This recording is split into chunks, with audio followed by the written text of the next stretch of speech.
जो यह कर सकता है उसके साथ पूरी दुनिया है, और जो यह नहीं कर सकता वह अकेला ही रहेगा। गर्मियों में मैं अक्सर मैं नदी में मछलियाँ पकड़ने जाता था। व्यक्तिगत रूप से मुझे स्ट्रॉबेरी और क्रीम बहुत पसंद है, परंतु मैंने यह पाया कि किसी अजीब कारण से मछलियों को कीड़े पसंद थे। इसलिए जब मैं मछली पकड़ने जाता था तो मैं इस बात पर ध्यान नहीं देता था कि मुझे क्या पसंद है। मैं हुक में स्ट्रॉबेरी और क्रीम का चारा नहीं लगाता था। इसके बजाय मैं कीड़े को मछली के सामने लटकाकर उससे पूछता था, क्या आप इसे खाना पसंद करेंगी? क्यों ना हम लोगों को आकर्षित करने के लिए भी इसी कॉमन सेंस का प्रयोग करें। यही ग्रेट ब्रिटेन के प्रधानमंत्री लॉयड जॉर्ज ने प्रथम विश्व युद्ध में किया, जब किसी ने उनसे पूछा कि वे किस तरह सत्ता में बने रह पाए, जबकि युद्ध काल के दूसरे नेता विलियम्स ऑरलैंडो और क्लीमेंट बुला दिए गए तो उन्होंने बड़ा अच्छा जवाब दिया। उनका जवाब था कि अगर उनके ऊपर बने रहने का कोई कारण बताया जा सकता है तो वह यह है कि उन्होंने सीख लिया था कि किस तरह मछली की पसंद के हिसाब से चारा लगाया जाए। हम क्या चाहते हैं, इस बारे में बात करने से क्या फ़ायदा? यह तो बचपना है, मूर्खता है। जाहिर है कि आप जो चाहते हैं उसमें आपकी रुचि है, आपकी उसमें गहरी और प्रबल रुचि है, परंतु किसी और की उसमें कोई रुचि नहीं है। हम सभी आप की ही तरह हैं। हम सब अपने आप में रुचि लेते हैं। इसलिए दुनिया में लोगों को प्रभावित करने का एकलौता तरीका यह है कि आप सामने वाले की इच्छाओं के हिसाब से बात करें और यह बताएं कि वह अपनी इच्छाओं को किस तरह पूरा कर सकता है। जब आप कल किसी से कोई काम करवाना चाहें तो इस बात को याद रखें। उदाहरण के तौर पर, अगर आप चाहते हैं कि आपके बच्चे सिगरेट पीना छोड़ दें तो आप उन्हें डांटिए मत, उन्हें भाषण मत दीजिए। यह मत बताइए कि आप क्या चाहते हैं। इसके बजाय उन्हें यह समझाइए कि अगर वे सिगरेट पिएंगे तो वे कभी बास्केटबॉल टीम में शामिल नहीं हो पाएंगे या एथलीट्स का कप नहीं जीत पाएंगे। चाहे आप बच्चे हैं या के साथ व्यवहार कर रहे हों या मवेशियों या चिंपैंजियों के साथ, आपको यह बात हमेशा याद रखनी चाहिए। उदाहरण के तौर पर, एक दिन रोल्फ वांडो इमर्सन और उनका पुत्र एक बछड़े के तबेले में ले जाने की कोशिश कर रहा था, परंतु उन्होंने अपनी इच्छा के हिसाब से सोचने की आम गलती कर दी। इमर्सन धक्का दे रहे थे और उनका पुत्र खींच रहा था, परंतु बछड़ा वही कर रहा था जो वे लोग कर रहे थे। वह भी केवल अपनी इच्छा के बारे में सोच रहा था। इसलिए उसने अपने पैर सख्ती से जमा लिए और मैदान छोड़कर तबेले की तरफ बढ़ने के लिए राजी नहीं हुआ। आइरस नौकरानी ने यह दृश्य देखा। वह निबंध और पुस्तकें तो नहीं लिख सकती थी, परंतु कम से कम इस मौके पर उसमें इमर्सन से ज़्यादा कॉमन सेंस था। उसने इस बारे में सोचा कि बछड़ा क्या चाहता है, इसलिए उसने अपनी उंगली बछड़े के मुंह में रख दी। बछड़ा मज़े से उसकी उंगली चूसते हुए उसके पीछे पीछे तबेले की तरफ चल दिया। जब से आप पैदा हुए हैं तब से आपने जो कुछ भी किया है वह इसलिए किया है क्योंकि आपने कुछ ना कुछ हासिल करना चाहा है। आपने रेड क्रॉस में जो चंदा दिया था वह भी इस नियम का अपवाद नहीं है। आपने रेड क्रॉस में चंदा इसलिए दिया क्योंकि आप लोगों की मदद करना चाहते थे। आप एक सुंदर निस्वार्थ देवी कार्य करना चाहते थे। जितना भी तुम मेरे इन गरीब भाइयों की मदद के लिए करते हो वह तुम मेरे लिए करते हो। अगर आपके मन में ऐसा करने की चाहत आपके पैसे की चाहत से ज़्यादा ना होती तो आप ऐसा कभी नहीं करते। या हो सकता है कि आपने यह चंदा इसलिए दिया हो क्योंकि आपको इनकार करने में शर्म आ रही हो या किसी ग्राहक ने आपसे ऐसा करने के लिए कहा हो। परंतु एक बात तो तय है, आपने रेड क्रॉस में योगदान इसलिए दिया क्योंकि आप कुछ चाहते थे। अपनी प्रसिद्ध पुस्तक इन्फ्लुएंसिंग ह्यूमन बिहेवियर में हैरी एन ओस्टेड ने लिखा है, कर्म पैदा होता है हमारी मूलभूत इच्छाएं से, और बिजनेस, घर, स्कूल और राजनीति में दूसरों को काम करने के लिए प्रेरित करने वाले लोगों को सबसे बढ़िया सलाह यही दी जा सकती है। सबसे पहले सामने वाले व्यक्ति में काम करने की प्रबल इच्छा जगाएं। जो यह कर सकता है उसके साथ पूरी दुनिया है, और जो यह नहीं कर सकता वह अकेला ही रहेगा। एंड्रयू कार्नेगी गरीबी में पले स्कॉटलैंड के किशोर थे, जिन्होंने अपनी नौकरी की शुरुआत 2 सेंट प्रति घंटे के काम से की थी, और बाद में उन्होंने $365 मिलियन दान में दिए। उन्होंने जीवन की शुरुआत में ही सीख लिया था कि लोगों को प्रभावित करने का एकलौता तरीका सामने वाले की इच्छाइयों के बारे में बात करना है। वे केवल 4 साल तक ही स्कूल गए थे, परंतु उन्होंने यह सीख लिया था कि लोगों के साथ किस तरह व्यवहार किया जाता है। एक बार की बात है, उनके एक रिश्तेदार अपने दोनों बच्चों को लेकर बहुत परेशान थे। वे येल में थे और इतने व्यस्त थे कि उन्हें घर पर चिट्ठी लिखने की याद ही नहीं रहती थी। यह नहीं, वे अपनी चिंतित माँ की चिट्ठियों का जवाब भी नहीं देते थे। यह सुनकर कार्नेगी ने $100 की शर्त लगाई कि वे लौटती डाक से अपनी चिट्ठी का जवाब मंगवा कर दिखाएंगे, और मज़ेदार बात यह है कि वे जवाब देने का आग्रह भी नहीं करेंगे। जब शर्त लग गई तो कार्नेगी ने अपने भतीजों को एक बातूनी चिट्ठी लिखी और बाद में लिख दिया कि वे हर एक को $5 का नोट चिट्ठी के साथ भेज रहे हैं। परंतु कार्नेगी ने साथ में नोट भेजने का कष्ट नहीं किया। लौटती डाक से उसकी चिट्ठियों का सचमुच जवाब आया, जिसमें प्यारे अंकल एंड्रयू को धन्यवाद दिया गया था, और आप खुद समझ सकते होंगे कि इसके बाद क्या लिखा होगा। अपनी बात मनवाने का एक और उदाहरण क्लीवलैंड ओलियो क्रिस्टियन नोवाक का है, जिन्होंने हमारे कोर्स में भाग लिया। स्टैन जब एक दिन शाम को घर लौटे तो उन्होंने देखा कि उनका सबसे छोटा पुत्र टिम ड्राइंग रूम के फर्श पर बैठा बैठा पैर चला रहा है और चीख रहा है। उसे अगले दिन किंडरगार्टन स्कूल जाना शुरू करना था, और वह स्कूल जाने के लिए तैयार नहीं था। स्टैन की सामान्य प्रतिक्रिया यह होती कि वह बच्चे को उसके कमरे में भेज दे और उसे सख्ती से कहे कि उसे स्कूल जाना ही है और उसे स्कूल जाने की तैयारी कर लेनी चाहिए। उसके पास कोई विकल्प नहीं था। परंतु उस शाम उसे एक एहसास हुआ कि अगर ऐसा किया गया तो टीम सही मानसिकता से स्कूल नहीं जाएगा। इसलिए स्टैन बैठ गया और उसने सोचने लगा, अगर मैं टीम होता तो मैं स्कूल जाने के लिए क्यों उत्साहित होता। उसने उसकी पत्नी ने कुछ ऐसी मज़ेदार चीज़ों की सूची बनाई जिनमें टीम की रुचि थी, जैसे फिंगर पेंटिंग, गाना गाना, नए दोस्त बनाना। फिर वे लोग काम में जुट गए। हम सब ने किचन की टेबल पर फिंगर पेंटिंग शुरू कर दी। मेरी पत्नी ली, मेरे बड़े पुत्र बॉब और मुझे इसमें मज़ा आ रहा था। जल्दी टीम ने दरवाजे के बाहर से झाँका। कुछ समय बाद उसने हमसे आग्रह किया कि हम इस खेल में उसे भी शामिल कर ले।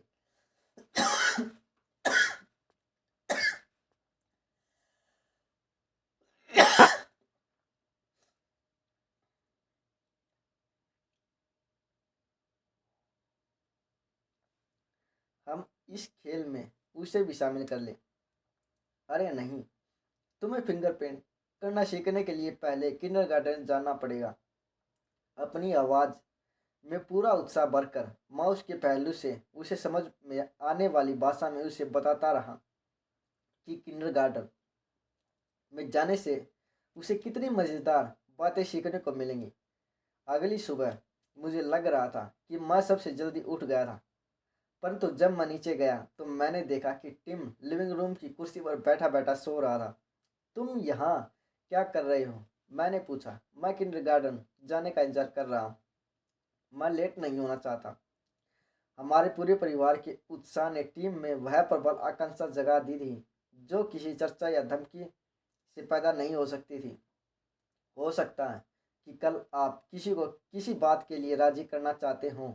कुछ बोलने से पहले थोड़ा रुक कर खुद से पूछें, मैं इस आदमी या औरत में ऐसा करने की इच्छा कैसे जगा सकता हूँ। इस सवाल से हमें यह लाभ होगा कि हम बिना सोचे समझे किसी भी परिस्थिति में कूदने से और अपनी इच्छाओं के बारे में फालतू की बातें करने से बच जाएंगे। बहुत पहले मैं न्यूयॉर्क के एक होटल के बॉलरूम को 20 रातों के लिए किराए पर लेता था ताकि मैं वहां पर अपनी व्याख्यानमाला आयोजित कर सकूं। एक सीजन की शुरुआत में मुझे अचानक यह सूचना दी गई कि मुझे पहले से लगभग 3 गुना किराया देना पड़ेगा। यह खबर मुझ तक पहुंचने से पहले ही टिकट छप चुके थे, बढ़ चुके थे और व्याख्यामाला का सारा प्रचार हो चुका था। जाहिर था कि मैं बढ़ा हुआ किराया नहीं देना चाहता था, परंतु होटल वालों से इस बारे में बात करने से क्या फ़ायदा कि मैं क्या चाहता था। होटल का मैनेजर मेरी इच्छा के हिसाब से नहीं, अपनी इच्छा के हिसाब से काम करता था। 2 दिन बाद मैं मैनेजर से मिलने गया। मैंने मैनेजर से कहा, मुझे आपका पत्र पढ़कर पहले तो धक्का लगा, पर मैं आपको दोष नहीं दे रहा हूँ। अगर मैं आपकी जगह होता तो मैंने भी शायद इसी तरह का पत्र लिखा होता। होटल का मैनेजर होने के नाते अधिकतम लाभ कमाना आपका कर्तव्य है। अगर आप ऐसा नहीं करेंगे तो आपको नौकरी से निकाल दिया जाएगा और निकाल देना चाहिए। अब आइए एक कागज लेकर यह लिखें कि किराया बढ़ाने से आपको कौन कौन से लाभ और हानियां होगी। मैंने एक कागज उठाया, उस पर बीचों बीच एक लाइन खींची और एक कॉलम में फायदे और दूसरे कॉलम में नुकसान शीर्षक डाल दिया। मैंने लाभ वाले कॉलम में लिखा, बोलूं फ्री। फिर मैंने कहा, आपको यह फायदा होगा कि डांस और दिग्गर समारोह के लिए आपका बॉलरूम खाली रहेगा। यह एक बहुत बड़ा लाभ है क्योंकि आपको इन आयोजनों से ज़्यादा किराया मिल जाएगा, जबकि अगर आप व्याख्यानमाला के लिए यह बॉलरूम किराए पर देते हैं तो इससे आपको कम पैसे मिलेंगे। अगर मैं 20 रातों तक इस बॉलरूम में डेरा डाले रहूँगा तो इससे निश्चित रूप से आपके हाथ से फायदेमंद बिजनेस के कई मौके निकल जाएंगे। अब हम हानियों पर ध्यान देते हैं। पहली बात तो यह है कि मुझसे अपनी आमदनी बढ़ाने के बजाय आप अपनी आमदनी घटा रहे हैं। दरअसल आपको बिल्कुल भी आमदनी नहीं होगी क्योंकि आपने जितना किराया मांगा है मैं उतना किराया नहीं दे सकता। मजबूरन मुझे यह व्याख्यानमाला किसी दूसरी जगह आयोजित करनी पड़ेगी। इसके अलावा आपको एक और नुकसान भी होगा। व्याख्यानमाला के बहाने बहुत से सुशिक्षित लोग आपके होटल में आते हैं।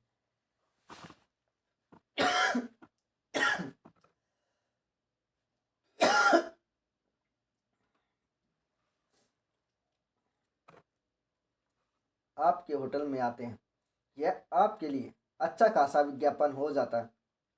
देखा जाए तो अगर आप अखबारों से में विज्ञापन देने में $5,000 खर्च कर रहे हैं तो भी आपके होटल में इतने लोग नहीं आएंगे जितने कि इस व्याख्यानमाला के माध्यम से आ जाते हैं। यह होटल के लिए अच्छी पब्लिसिटी है ना।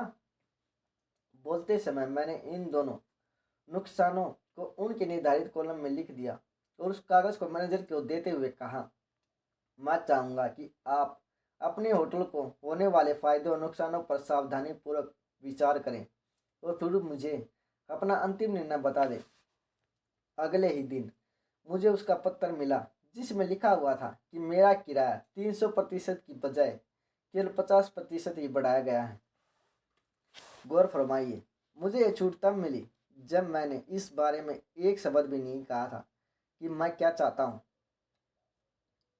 मैंने सिर्फ सामने वाले व्यक्ति की रुचि के हिसाब से सोचा और उसे यह बताया कि वह अपनी मनचाही चीज़ कैसे हासिल कर सकता था। मान लीजिए इसके बजाय मैंने वही किया था जो स्वाभाविक तौर पर हम सभी करते हैं, यानी मैं उसके ऑफिस में घुस गया होता और उससे कहता, मेरा किराया 3 गुना बढ़ाने का क्या मतलब है, जबकि आप जानते हैं कि टिकट छप चुके हैं और प्रचार हो चुका है। 3 गुना किराया, यह तो ज्यादती है, बेवकूफ़ी है, मैं इतना किराया हरगिज नहीं दूंगा। तब क्या हुआ होता, एक बहस जिसमें दोनों तरफ से गर्मा गर्मी होती, तनातनी होती। और आप तो जानते ही हैं कि इस तरह की बहस का अंत किस तरह होता है। चाहे मैं उससे उसकी गलती मनवा लेता, परंतु अपने गर्व के कारण वह झुकने के लिए कभी तैयार नहीं होता और मेरी बात कभी नहीं मानता। मानवीय संबंधों की कला के बारे में हेनरी फोर्ड ने बड़ी सुंदर सलाह दी है। अगर सफलता का कोई रहस्य है तो वह यह है कि हम में यह क्षमता हो कि हम सामने वाले का नज़रिया समझ सकें और हम किसी घटना को अपने नज़रिए के साथ साथ सामने वाले के नज़रिए से भी देख सकें। यह इतना बढ़िया कोटेशन है कि मैं इसे एक बार फिर दोहराना चाहूँगा। अगर सफलता का कोई रहस्य है तो वह यह है कि हम में सामने वाले का नज़रिया समझने की योग्यता हो और हम किसी घटना को अपने नज़रिए के साथ साथ सामने वाले के नज़रिए से भी देख सकें। यह इतना आसान है, इतना स्पष्ट है कि इसकी सच्चाई हमें पहली नज़र में ही समझ में आ जानी चाहिए। परंतु फिर भी 90% लोग 90% से भी ज़्यादा समय इसे नज़रअंदाज करते हैं। एक उदाहरण, आज सुबह डाक से आए पत्रों को देखिए और आप पाएंगे कि उनमें से ज़्यादातर लोग कॉमन सेंस के इस महत्वपूर्ण सिद्धांत की अवहेलना करते हैं। इस पत्र को ही ले लो जो एक एडवर्टाइजिंग एजेंसी के रेडियो डिपार्टमेंट के प्रमुख ने लिखा है, जिसके ऑफिस पूरे माध्यम में फैले हुए हैं। यह पत्र देश भर के सभी स्थानीय रेडियो स्टेशन के मैनेजरों को भिजवाया गया था। मैंने विकट में हर पैराग्राफ के बारे में अपनी प्रतिक्रिया लिखी है। Mister John Block, Blackville, Indiana. Dear mister Black, company radio के क्षेत्र में एडवर्टाइजिंग एजेंसी के शिखर पर अपने स्थिति को बनाए रखना चाहती है। इस बात की किसे परवाह कि तुम्हारी कंपनी क्या चाहती है। मैं अपनी खुद की समस्या को लेकर परेशान हूँ। बैंक मेरे घर के कर्ज को फोरक्लोज कर रही है। स्टॉक मार्केट कल नीचे गिर गया। मेरी आज सुबह की 8:15 वाली ट्रेन छूट गई। मुझे पिछली रात को जोन्स परिवार के यहाँ होने वाली डांस में नहीं बुलाया गया। डॉक्टर कहता है कि मुझे हाई ब्लड प्रेशर है और न्यूरेटिस और डैनफ्रेम भी है। इसके बाद क्या होता? मैं हैरान परेशान ऑफिस आता हूँ, अपनी डाक खोलता हूँ और वहाँ न्यूयॉर्क में बैठा कोई घमंडी आदमी इस बात की सेखी बगाड़ता है कि उसकी कंपनी क्या चाहती है। बकवास। अगर उसे इस बात का एहसास होता है कि उसके पत्र का क्या प्रभाव पड़ेगा तो उसने एडवर्टाइजिंग बिजनेस को छोड़कर सिप डिप बनाने का बिजनेस शुरू कर दिया होता। इस एजेंसी के राष्ट्रीय एडवर्टाइजिंग अकाउंट्स नेटवर्क के आधार स्तंभ थे। हम हर साल इतना अधिक विज्ञापन करते हैं कि हम बाकी एजेंसियों से आगे हैं और इस बिजनेस में नंबर 1 पर हैं। तुम बहुत बड़े हो, अमीर हो, नंबर 1 हो, क्या सचमुच? तो उससे क्या फ़र्क पड़ता है? मुझे रत्ती भर भी फर्क नहीं पड़ता।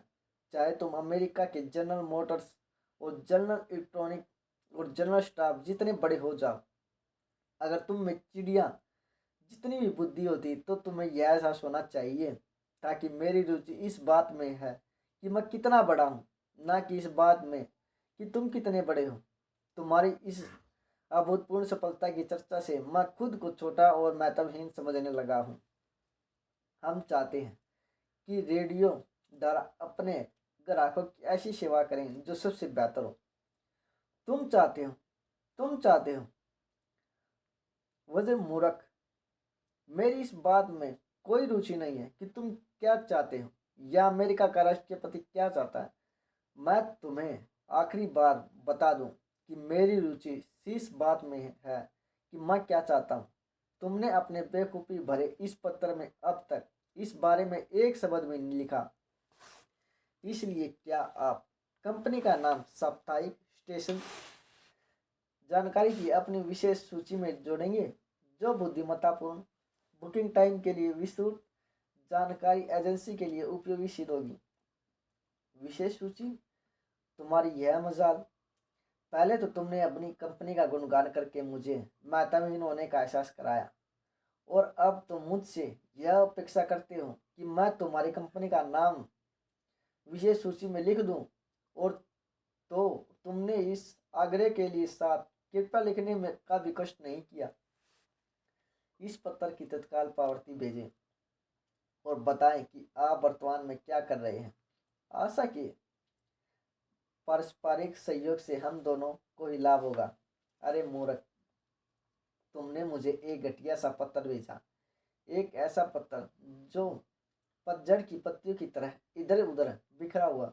और जब मैं अपने कर्ज, अपने ब्लड प्रेशर के बारे में चिंतित हूँ, उस समय तुम मुझसे यह उम्मीद कर रहे हो कि मैं बैठकर तुम्हारे पत्र की पावती भेजूं, और वह भी तत्काल। तत्काल से तुम्हारा क्या मतलब है? क्या तुम यह नहीं जानते कि मैं भी उतना ही व्यस्त हूँ जितना कि तुम, या कम से कम मैं अपने आप को व्यस्त समझना पसंद करता हूँ। और जब हम इस विषय पर बात कर ही रहे हैं, तो मैं यह जानना चाहता हूँ कि तुम्हें यह अधिकार किसने दिया है कि तुम मुझ पर हुक्म चलाओ। तुम कहते हो कि इससे हम दोनों को ही लाभ होगा। आखिरकार आखिरकार तुमने मेरे नज़रिए से देखा तो सही, परंतु इसमें मुझे क्या लाभ होगा, इस बारे में तो तुमने स्पष्ट रूप से कुछ भी नहीं लिखा। आपका John Doe, manager, radio department. पुनः ब्लैक विलेजनर से सलहन, रीप्रिंट आपको पसंद आएगा और आप इसे अपने स्टेशन पर ब्रॉडकास्ट करना चाहेंगे। आखिरकार पुनः वाले कॉलम में तुमने किसी ऐसी चीज का जिक्र किया जो मेरे काम की है। तुमने इसी बात से अपना पत्र शुरू क्यों नहीं किया? परंतु अब क्या फायदा? कोई भी एडवर्टाइजिंग का आदमी जो इतनी सारी बकवास लिखने का अपराधी हो, वह जरूर किसी मानसिक रोग से ग्रस्त होगा। तुम्हें यह जानने की क्या जरूरत है कि हम वर्तमान में क्या कर रहे हैं? तुम्हें तो अपनी थायराइड ग्लैंड में थोड़े से आयोडीन की जरूरत है। जिन लोगों ने अपना जीवन एडवर्टाइजिंग में समर्पित किया है, और जो लोग दूसरे लोगों को खरीदने के लिए प्रभावित करने की कला के विशेषज्ञ होने का दावा करते हैं, अगर वे लोग ही ऐसी चिट्ठी लिखते हैं, तो हम बेवकूफ और बेकर या ऑटो मैकेनिक से क्या उम्मीद कर सकते हैं? यहाँ एक और पत्र दिया जा रहा है जो एक बड़े फ्रेट टर्मिनल के सुप्रिटेंडेंट ने हमारे कोर्स में के एक विद्यार्थी एडवर्ड विमल को लिखा था। इस पत्र का पाने वाले पर क्या प्रभाव पड़ा, पहले इसे पढ़ लीजिए, फिर मैं आपको इस बारे में बताऊंगा। ए जेरेगा सनस्ट्रोक, 28 फ्रूट स्ट्रीट, बुकरिन, न्यूयॉर्क। पत्र मिस्टर एडवर्ड विलियन महोदय, क्योंकि हमारे ग्राहक अपना अधिकांश माल शाम को भिजवाते हैं, इसलिए उस माल को बाहर भिजवाने में हमें काफ़ी मुश्किल आती है। इस वजह से हमारे यहाँ भीड़ हो जाती है। हमारे कर्मचारियों को ओवर टाइम करना पड़ता है। हमारे ट्रक देर से निकल पाते हैं और कई बार तो माल भी देर से पहुंच पाता है। 10 नवंबर को आपकी कंपनी ने 510 वस्तुओं का लॉट हमारे यहाँ भेजा, जो हमें शाम को 4:20 पर मिला। देर से माल मिलने के कारण होने वाली परेशानियों से निपटने के लिए हम आपका सहयोग चाहते हैं। क्या हम आपसे यह अपेक्षा रख सकते हैं कि जब भी आपको माल भिजवाना हो, जैसा उस दिन आपको हुआ था, तो आप यह कोशिश करें कि या तो आपका ट्रक हमारे यहाँ जल्दी पहुँच जाए, या फिर आप माल का कुछ हिस्सा सुबह भिजवा दें।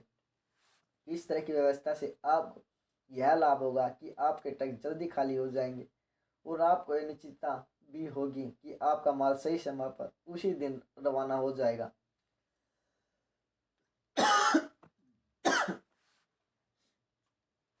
आपका जेब सुपरिटेंडेंट। इस पत्र को पढ़कर ए जेरुगन संस्थान के सेल्स मैनेजर मिस्टर वर्मिलन की प्रतिक्रिया क्या हुई? यह उन्होंने मुझे लिख कर भिजवाई। इस पत्र का मुझ पर उल्टा ही असर हुआ। इस पत्र की शुरुआत में उन्होंने अपनी समस्या को रोया था, जिसमें मेरी जरा भी रुचि नहीं थी। फिर हमसे सहयोग मांगा गया और इस बात का कतई विचार नहीं किया गया कि इससे हमें क्या असुविधा होगी। और आखिरी पैराग्राफ में इस तथ्य का उल्लेख किया गया कि अगर हम सहयोग करेंगे तो इससे हमें यह फायदा होगा कि हमारा माल उसी दिन तत्काल रवाना हो जाएगा। दूसरे शब्दों में, जिस बात में हमारी सबसे ज़्यादा रुचि थी और सबसे बाद में लिखा गया था, इसलिए पत्र का प्रभाव सकारात्मक होने के बजाय नकारात्मक पड़ा। चलिए देखते हैं, क्या इस पत्र में हेरफेर करके हम इसे सुधार सकते हैं। हम अपनी समस्या के बारे में बात करने में 1 मिनट भी बर्बाद नहीं करेंगे। हम हेनरी फोर्ड की दी हुई हिदायत का ध्यान रखेंगे कि हम सामने वाले का नज़रिया समझ सकें और हम किसी घटना को अपने नज़रिए के साथ साथ सामने वाले के नज़रिए से भी देख सकें। इस पत्र को रिवाइज करने का एक तरीका यह है। हो सकता है कि यह सर्वश्रेष्ठ तरीका ना हो, परंतु क्या यह पिछले पत्र से बेहतर नहीं है। मिस्टर एडवर्ड विलमन, जेरगार्ड sons 28 front street, Brooklyn, New York. प्रिय मिस्टर वर्मन, आपकी कंपनी पिछले 14 सालों से हमारी अच्छी ग्राहक। स्वाभाविक रूप से हम इस बात के लिए कृतज्ञ हैं कि आप इतने लंबे समय से हमारे ग्राहक हैं। हम आपको बेहतर और तरवीन सेवा देना चाहते हैं जिनके आप हकदार हैं, परंतु हमें खेद है कि जब आपके ट्रक शाम को देर से माल लेकर हमारे यहाँ आते हैं, जैसा 10 नवंबर को हुआ था, तो हमारे लिए ऐसा करना हमेशा संभव नहीं हो पाता। ऐसा क्यों? क्योंकि कई दूसरे ग्राहक भी शाम को देर से अपना माल भिजवाते हैं। जाहिर है, इस वजह से हमारे यहाँ भीड़ हो जाती है। इसका परिणाम यह होता है कि हम आपके ट्रकों को यहाँ पर ज़्यादा देर तक बेवजह रुकना पड़ता है और इस कारण कई बार तो आपका माल भी देर से पहुँचता है। ऐसा नहीं होना चाहिए और इससे बचा जा सकता है अगर आप अपना माल यथासंभव सुबह के समय पहुँचा दें, तो आपके ट्रक जल्दी खाली हो सकेंगे, आपका माल बिना देरी के समय पर पहुँच सकेगा और हमारे कर्मचारी आपके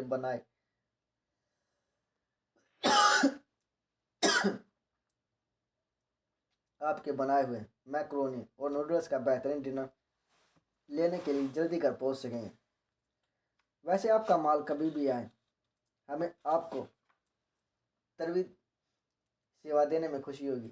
आप व्यस्त होंगे, इसलिए कृपया इस पत्र का जवाब देने का कष्ट न करें। आपका जय विश्व पीड़न।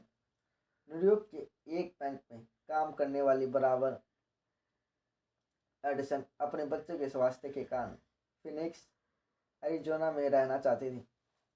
हमारे कोर्स में सीखे गए सिद्धांतों का प्रयोग करते हुए उसने फिनिक्स के 12 बैंकों को यह पत्र लिखा। डियर सर, आपकी तेज़ी से बढ़ रही बैंक के लिए मेरा 10 वर्ष का अनुभव काफ़ी काम का हो सकता है। न्यूयॉर्क की बैंकर्स ट्रस्ट कंपनी में ब्रांच मैनेजर के वर्तमान पद तक आते आते मैं कई पदों पर काम कर चुकी हूँ। मैं बैंकिंग के सभी पहलुओं के काम जैसे क्रेडिट, लोन, टेलर आदि प्रशासन इत्यादि अच्छी तरह सीख चुकी हूँ। मैं मई में फिनिक्स में रहने के लिए आ रही हूँ। मुझे विश्वास है कि मैं आपकी बैंक के विकास और लाभ में अपना योगदान दे सकती हूँ। मैं 3 अप्रैल वाले सप्ताह में फिनिक्स में रहूँगी और मैं आपको यह दिखाना चाहूँगी कि मैं किस तरह आपके बैंक के लक्ष्यों को हासिल करने में आपकी मदद कर सकती हूँ। धन्यवाद। Barbara L Edison. आपको क्या लगता है कि मिसेज एडिसन को इस पत्र का जवाब मिला होगा? 12 में से 11 बैंकों ने उन्हें इंटरव्यू का लेटर भेजा और उनके पास विकल्प था कि वे नौकरी के लिए अपनी पसंद का बैंक चुन सकें। क्योंकि मिसेज एडिसन ने यह नहीं बताया था कि वे क्या चाहती थी, बल्कि अपने पत्र में उन्होंने लिखा था कि वे किस तरह उनकी मदद कर सकती थी और उन्होंने अपना पूरा ध्यान उनकी इच्छाओं पर दिया था, अपनी इच्छाओं पर नहीं। हजारों सेल्समैन आज फुटपाथ पर निराशा, हताशा और थके हुए घूम रहे हैं। क्यों? क्योंकि वे हमेशा यही सोचते रहते हैं कि उन्हें किस चीज़ की ज़रूरत है। वे कभी यह सोचते ही नहीं कि आप या मैं कोई चीज़ खरीदना नहीं चाहते, परंतु हम दोनों की अपनी समस्या को सुलझाने में हमेशा रुचि रखते हैं। अगर सेल्समैन हमें यह बता सकें कि उनकी सेवाओं का या माल से हमारी समस्या किस तरह सुलझ सकती है, तो उन्हें अपना सामान बेचने की जरूरत ही नहीं पड़ेगी। हम अपने आप उनका सामान खरीदेंगे। और ग्राहकों को यह नहीं लगना चाहिए कि उन्हें सामान बेचा जा रहा है, बल्कि उन्हें यह लगना चाहिए कि वे सामान खरीद रहे हैं।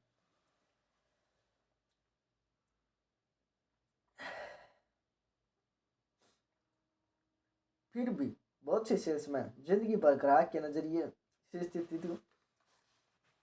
को नहीं देख पाते। एक उदाहरण ले, मैं कई साल फॉरेस्ट हिल्स में रहा, जो ग्रेटर न्यूयॉर्क के केंद्र में निजी मकानों की छोटी सी कॉलोनी थी। एक दिन जब मैं स्टेशन की तरफ तेजी से जा रहा था, तो मेरी मुलाकात एक रियल एस्टेट ऑपरेटर से हुई, जो इस इलाके में बरसों से प्रॉपर्टी खरीदने और बेचने का काम कर रहा था। उसे फॉरेस्ट हिल्स की अच्छी जानकारी थी, इसलिए मैंने उसे जल्दी में पूछा कि मेरा स्टॉक घर किस चीज़ से बना है।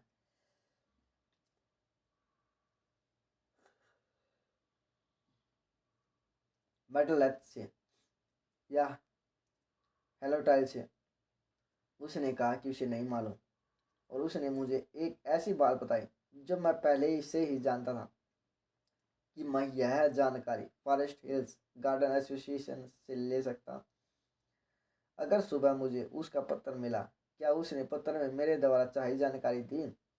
उसे वह जानकारी टेलीफोन के माध्यम से 1 मिनट में मिल सकती थी, परंतु उसने इतना सा कष्ट भी नहीं किया। उसने मुझे एक बार फिर बताया कि मैं टेलीफोन करके यह जानकारी ले सकता हूँ, और इसके बाद उसने यह आग्रह किया कि मैं उससे अपना बीमा करवा लूँ। मेरी मदद करने में उसकी कोई दिलचस्पी नहीं थी, वह केवल खुद की मदद करने में दिलचस्पी ले रहा था।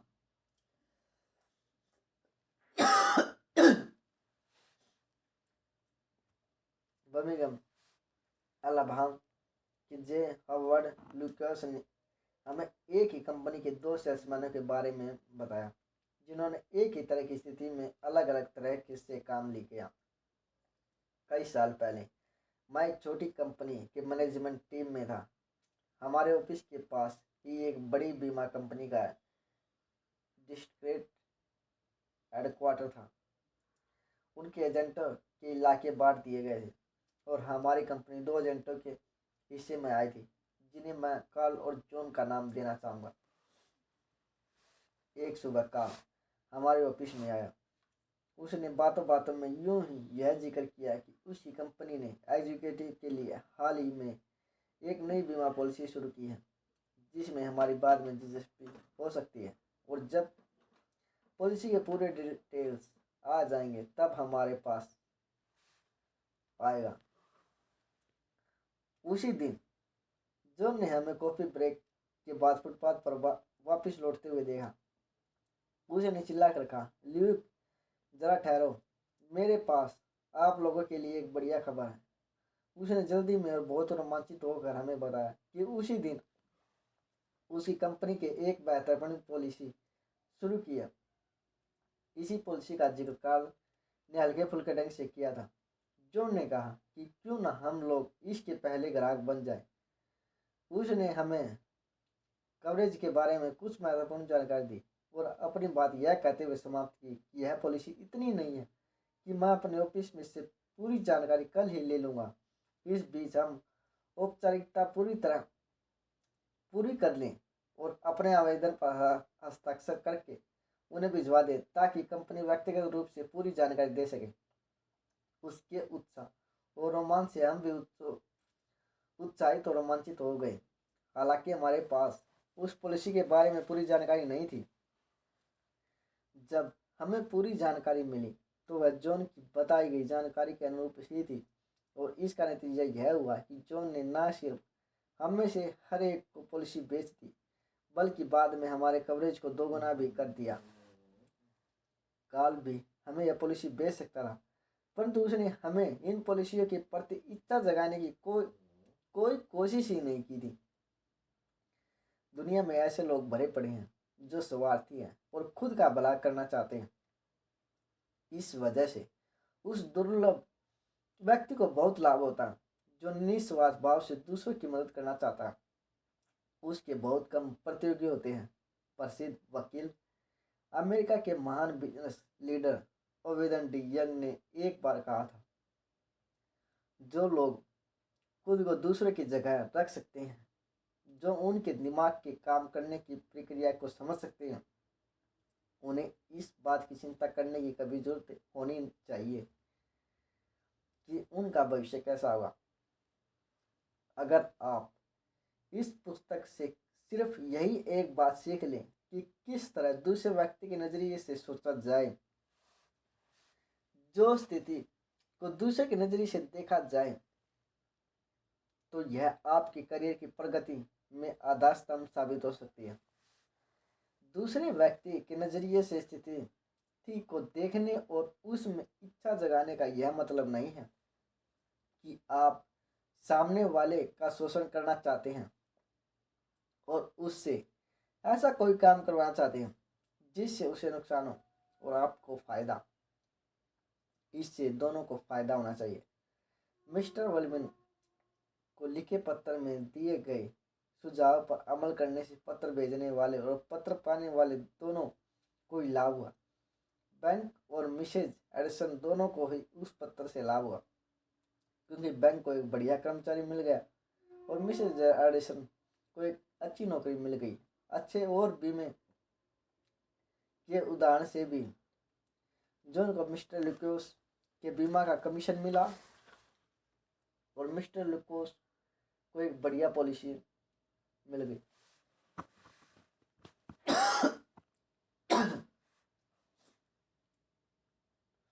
दूसरे व्यक्ति में काम करने की इच्छा जगाने का और दोनों ही पक्षों को लाभ पहुंचाने का एक उदाहरण हमें सेल आइल कंपनी के माइकल ईव वीडन के अनुभव से मिलता है। माइकल वारविक रोड आयरलैंड से में इस कंपनी का टेरिटरी सेल्समैन है। माइक अपने जिले का नंबर 1 सेल्समैन बनना चाहता था, परंतु एक सर्विस स्टेशन के कारण वह नंबर 1 सेल्समैन नहीं बन पा रहा था। इस स्टेशन का मालिक बुजुर्ग था और वह इसके आधुनिकीकरण के लिए राजी नहीं हो रहा था। उस स्टेशन की हालत बहुत खराब थी और इसलिए वहां पर बिक्री लगातार घटती जा रही थी। स्टेशन के आधुनिकीकरण के बारे में माइक के आग्रह को मैनेजर अनसुना कर देता था। कई प्रयासों और लंबी चर्चा के बाद, जिनका कोई फायदा नहीं हुआ, माइक ने यह फैसला किया कि वह मैनेजर को अपने इलाके का सबसे नया सेल्स स्टेशन दिखाएगा। मैनेजर नए स्टेशन की सुविधाओं से बहुत प्रभावित हुआ और जब माइक अगली बार उससे मिलने गया तो उसने देखा कि उसने अपने स्टेशन का आधुनिकीकरण करवा लिया था और उसकी बिक्री भी बढ़ गई थी। इस वजह से माइक अपने जिले में नंबर 1 स्पॉट पर पहुंच गया। बातों से, चर्चाओं से कोई फायदा नहीं हुआ, परंतु मैनेजर के मन में तीव्र इच्छा जगाने से, उसे आधुनिक स्टेशन दिखाने से और उसने अपने लक्ष्य को हासिल कर लिया था और इससे मैनेजर को माइक दोनों को ही फायदा हुआ। ज़्यादातर लोग कॉलेज में जाते हैं, वे वर्चुअल पढ़ना सीख लेते हैं या वे कैलकुलस के रहस्य जानने लगते हैं, परंतु वे यह नहीं जान पाते कि उनके मस्तिष्क किस तरह काम करते हैं। उदाहरण के तौर पर, मैंने एक बार इफेक्टिव स्पीकिंग पर युवा कॉलेज ग्रेजुएट्स के लिए एक कोर्स आयोजित किया। यह सभी युवाओं का एक बड़े एयर कंडीशनर निर्माता करियर कॉरपोरेशन के कर्मचारी बनने वाले थे। एक प्रतिभागी दूसरे से यह बात मनवाना चाहता था कि वे खाली समय में बास्केटबॉल खेलें और उसने अपनी बात को इस तरह से कहा, मैं चाहता हूँ कि तुम लोग बास्केटबॉल खेलो। मैं बास्केटबॉल खेलना चाहता हूँ, परंतु जब भी मैं जिम जाता हूँ मुझे वहाँ पर गेम शुरू करने के लिए पर्याप्त लोग नहीं मिलते। हम में से 2-3 लोगों ने पिछली रात को बॉल इधर उधर फेंक की थी। मैं चाहता हूँ कि आप सब आज रात को जिम आए। मैं बास्केटबॉल खेलना चाहता हूँ। क्या उसने इस बारे में बात की कि क्या आप क्या चाहते हैं? आप ऐसे जिम्नेशियम में नहीं जाना चाहते जहाँ कोई नहीं जाता। आपको इस बात की कोई परवाह नहीं है कि वह क्या चाहता है। क्या वह आपको बता सकता था कि आपको जिम क्यों जाना चाहिए? आपको जिम जाने से क्या लाभ मिलेगा? बिल्कुल, ज़्यादा उत्साह, अच्छी भूख, ज़्यादा तेज दिमाग, आनंद, गेम, बास्केटबॉल। मैं प्रोफेसर और स्टेज की बुद्धिमत्तापूर्ण सलाह को एक बार फिर दोहराना चाहूँगा।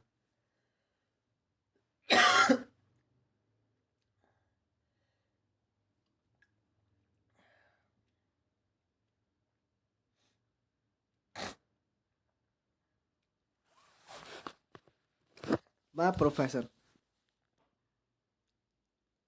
और स्टेज की बुद्धिमत्ता सलाह को एक बार फिर से दोहराना चाहूँगा। सबसे पहले सामने वाले व्यक्ति में काम करने की प्रबल इच्छा जगाए। जो यह कर सकता है उसके साथ पूरी दुनिया, और जो यह नहीं कर सकता वह अकेला ही रहेगा। हमारे ट्रेनिंग कोर्स का एक विद्यार्थी अपने छोटे बच्चे को लेकर परेशान था। बच्चे का वजन कम था और वह ठीक से खाना नहीं खाता था। उसके माँ बाप ने उसी तरीके से का इस्तेमाल किया जिसका इस्तेमाल आमतौर पर लोग करते हैं। वे उसे डांटते फटकारते रहे, उसके पीछे पड़े रहे। मम्मी चाहती थी कि तुम यह खाओ, पापा चाहते थे कि तुम जल्दी से बड़े हो जाओ। क्या बच्चे ने इन बातों पर ध्यान दिया? उतना ही जितना आप बालू से भरे समुद्र तट पर बालू के एक कण की तरफ देते हैं।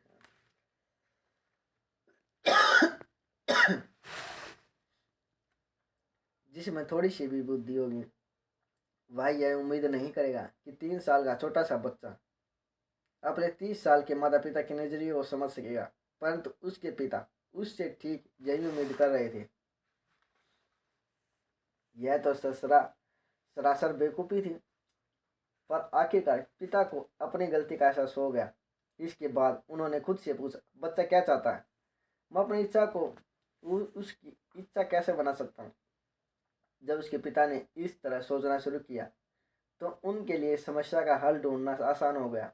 बच्चे के पास एक तिपहिया साइकिल थी और ब्लॉकनी के अपने घर के सामने की सड़क पर साइकिल चलाना उसे बहुत पसंद था। इसी मोहल्ले में कुछ घर छोड़कर एक बड़ा बच्चा रहता था जो इस छोटे बच्चे की तिमाही साइकिल छीन लेता था और खुद चलाने लगता था। स्वाभाविक रूप से इसके बाद छोटा बच्चा दौड़कर अपनी माँ से शिकायत करता था और माँ आकर उस बड़े बच्चे को साइकिल पर से उतरवा कर छोटे बच्चे को फिर से साइकिल दिलवा देती थी। यह लगभग हर रोज होता था। छोटा बच्चा क्या चाहता था यह जानने के लिए किसी शर्लॉक होम्स की जरूरत नहीं थी। उसका गर्व, उसका क्रोध, महत्वपूर्ण दिखने की उसकी इच्छा जो उसके लिए बहुत महत्वपूर्ण थे, यह चाहते थे कि वह उस बड़े गुंडे से बदला ले, उसकी नाक पर मुक्का मारकर उसे धूल चटा दे। और जब उसके पिता ने उसे समझाया कि अगर वह अपनी माँ के कहे अनुसार अच्छी तरह से खाएगा तो एक दिन वह उसे गुंडे को पीट सकेगा। एक बार बच्चे को यह समझ में आ गया कि अच्छी तरह से खाने पर वह गुंडे की पिटाई कर सकेगा। जब उसके पिता ने उसे यह वादा किया ऐसा सचमुच होगा तो फिर बच्चे ने अपनी माँ के बताए अनुसार खाना शुरू कर दिया। वह बच्चा पालक, हरी सब्जियाँ, फल सब कुछ खाने का लगा, सिर्फ इसलिए ताकि वह इतना बड़ा हो जाए कि उस बड़े गुंडे की पिटाई कर सके जो उसका अक्सर अपमान किया करता था। इस समस्या के बाद माँ बाप ने दूसरी समस्या पर ध्यान दिया। बच्चे की आदत थी कि वह हर रात को अपना बिस्तर गीला कर देता था। वह अपनी दादी के साथ तो सोता था। सुबह दादी उठती, बिस्तर छूती और कहती थी, देखो जोनी, तुमने आज रात फिर बिस्तर से में फिर से सुसु कर दिया। बच्चा जवाब देता है, नहीं दादी, मैंने नहीं किया, आपने ही की होगी। डांटने से, चीखने चिल्लाने से, उसे शर्मिंदा करने से, बार बार यह बताने के लिए उसे ऐसा नहीं करना चाहिए, क्योंकि माता पिता को यह पसंद नहीं है। किसी भी उपाय से समस्या नहीं सुलझी। माँ बाप ने अपने आप से पूछा, हम बच्चे के मन में यह इच्छा कैसे पैदा करें कि वह बिस्तर गीला ना करे।